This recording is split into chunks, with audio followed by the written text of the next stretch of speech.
Every day, something dramatic happens in the Caribbean that affects our lives. We'll give you the details. We'll give you the facts on Caribbean Perspective with Eddie Frederick. Host Eddie Frederick. So glad you can join us. Barbadians set to go to the polls on January 19th, 2022. 17 months ahead of the scheduled date for the end of the Mia Mottley's administration's first term. This story takes the lead in today's edition of Caribbean Perspective for Wednesday, 29th December 2021. Details when we return. Conveniently located in the Grand Anne Shopping Centre, for over 40 years, Food Fair has provided quality service at affordable prices. Now, grocery shopping is made easier and more convenient from the Food Fair web store. Hey, babe. Listen, I need you to go down to Food Fair to get some groceries. All right, no problem. Right away. Thanks, babe.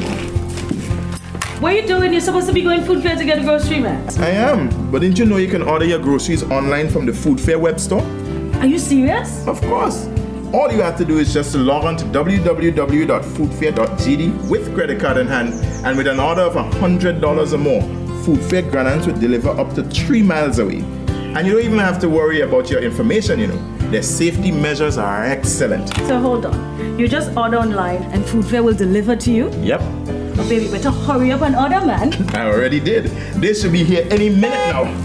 Enjoy easy online shopping anytime from your home or office from the Food Fair web store. Food Fair, where you can fill your baskets without emptying your pockets.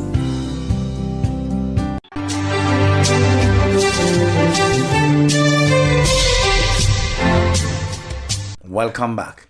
It's time to recalibrate as a people behind one government and one leader, says Prime Minister Mia Mottley. So Barbadians will go to the polls on January 19th, 2022 to determine who will take the nation forward. Mottley made the announcement on Monday evening during an address to the nation that was streamed live across various platforms. Nomination day will be next Monday, January 3rd, 2022.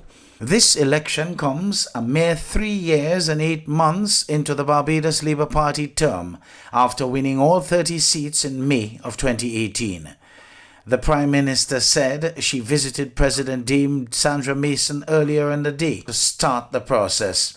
She vowed to support whoever emerges as this leader.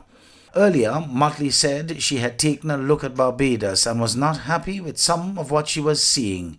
She was concerned over what she called a silly season, which seemed to be affecting many actions, and believes because the general election was behind us in 2018 and 2019, Barbados was able to unite and fight the fiscal and economic challenges the country faced, and then the COVID-19 pandemic. Since the election will be taking place during the pandemic, Mottley says some modifications will have to be put in place. During the address, which lasted just over 30 minutes, the Prime Minister said there were accusations that the government was too draconian on one hand and too timid on the other, but she believed we are too mature and intelligent not to find a way. But President of the Democratic Labour Party, the DLP, Verla de Pisa, described the announcement of a January 19, 2022 general election in Barbados as a panic move by the Mia Mottley administration.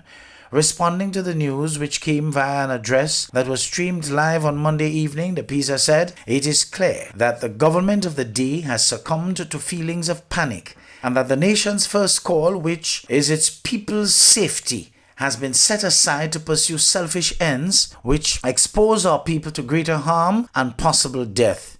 She was speaking against the backdrop of COVID-19 pandemic as well as the variant Omicron threatening and the island still under state of emergency. There is no compelling argument for an election to be called 17 months out except to be self-serving. This is not what we expect of sound leadership, De Pisa added. She told Barbadians to ask themselves if they are better off than 2018 or finding it easier to feed their families. She also said this was the time to send the message that Barbados was not a one-party state and the DLP's rejuvenated, young and committed team is best placed to take this country forward, and told the nation to vote for a government that would put the people first. Antigua and Barbuda's Prime Minister and outgoing chairman of CARICOM says it has been a challenging year for the regional bloc.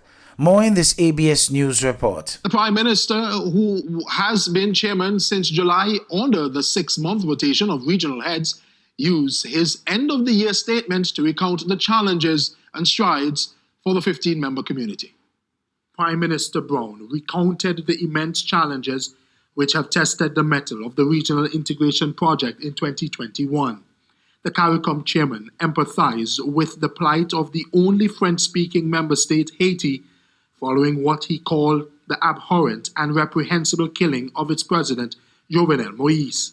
He said Haiti was also rocked by an earthquake which claimed more than 2,000 lives and caused extensive infrastructural damage.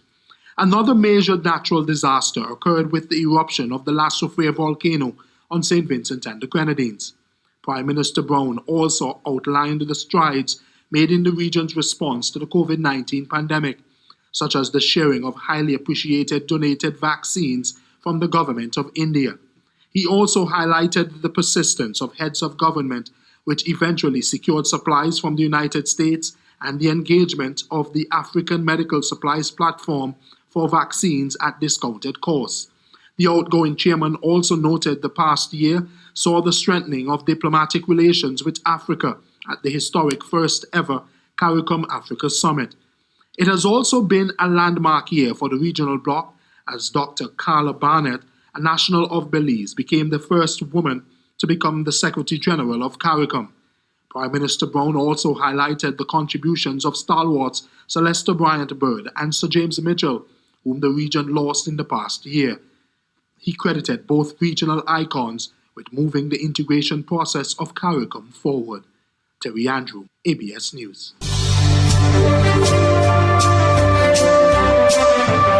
You're listening to Caribbean Perspective with Eddie Frederick.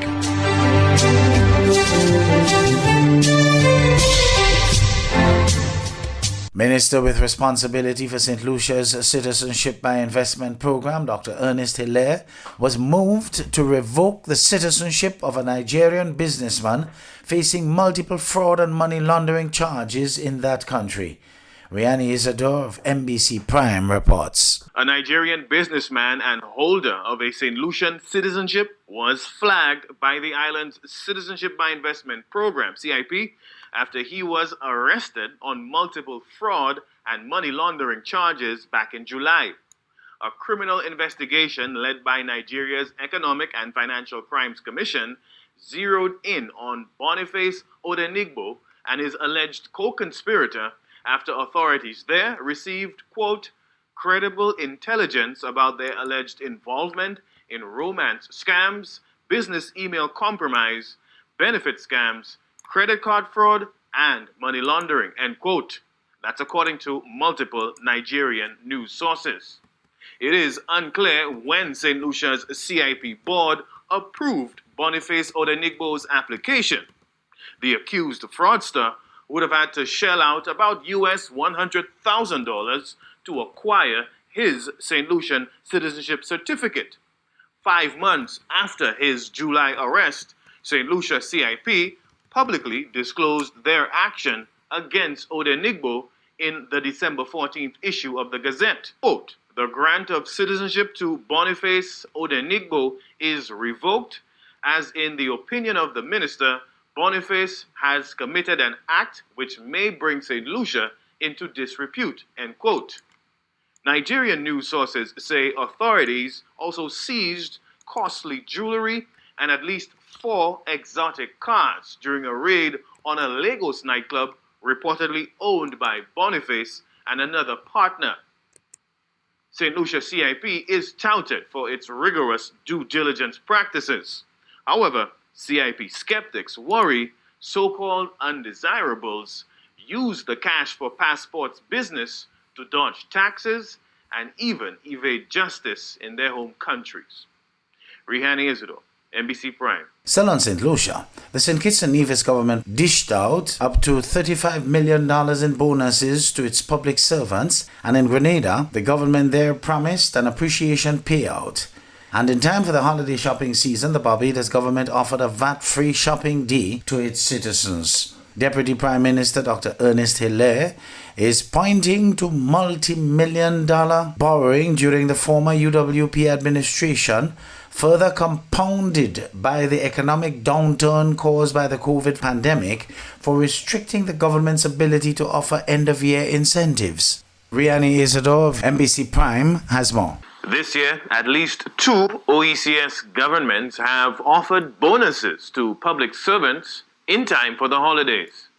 The Timothy Harris administration in St. Kitts and Nevis has allocated EC $35 million to be used to pay out lump sum bonuses. Grenada's Keith Mitchell is also playing Santa, offering public servants there an appreciation payout. Frontline workers, including police officers, nurses, and doctors, will receive double their monthly salaries. Grenada's appreciation payout is expected to be deposited into the bank accounts of its public workers before Christmas. Over in Barbados, Prime Minister Mia Mottley exempted VAT for all shopping done on December 20th. NBC Prime discussed the trend of government-sponsored end-of-year incentives with Deputy Prime Minister Dr. Ernest Hilaire. He explained the former UWP administration's borrowing has exacerbated the island's public debt stock. COVID-19's financial fallout also hasn't helped. St. Lucia is actually probably the most indebted country in the OECS. You'd recall that all the other Caribbean countries did better than us when faced with the COVID pandemic. We've borrowed the most money since the start of the COVID pandemic. We have had the sharpest decline in revenue in the OECS, and it has probably impacted St. Lucia worse than any other island. For the last 5 months, we've been trying to just steady the ship. What this government inherited has been really significant. When you just think about it, when we came into power in July, government receivables, that is below the line, the debt government owed service providers, was over $150 million. All the roads that were built just before election on direct finance contracts, that was another $180 million that has to be repaid over the 5 years. I mean, just those two debts alone is over $300 million. And of course, there are people that we have outstanding bond issues with that are cash in because they too are affected by COVID. So it's really been difficult, and this government has been trying to make sure we keep all our obligations met. St. Lucia is not the only OECS country not offering holiday cheer this year. Bonuses and advanced salaries are not on the table for the Antigua and Barbuda and Dominica governments. Dr. Hilaire, however, did appear satisfied with St. Lucia's ongoing cleanup campaign. Communities throughout the island's 17 constituencies are getting a facelift. Conveniently located in the Grand Anne Shopping Center, for over 40 years, Food Fair has provided quality service at affordable prices. Now, grocery shopping is made easier and more convenient from the Food Fair web store. Hey, babe.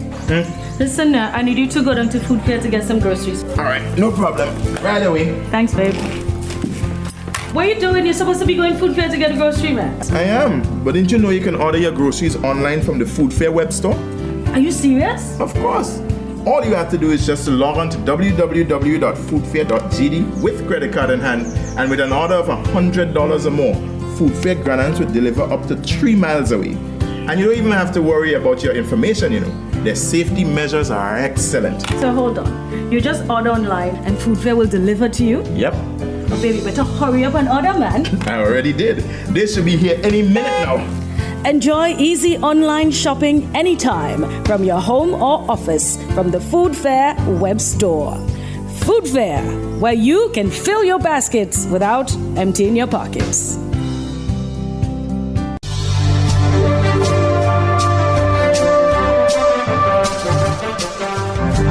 I am Eddie Frederick. This has been Caribbean Perspective, a whole new approach to highlighting developments in the Caribbean. In the meantime, please continue to log on to CaribbeanPerspective.com for more daily news and more.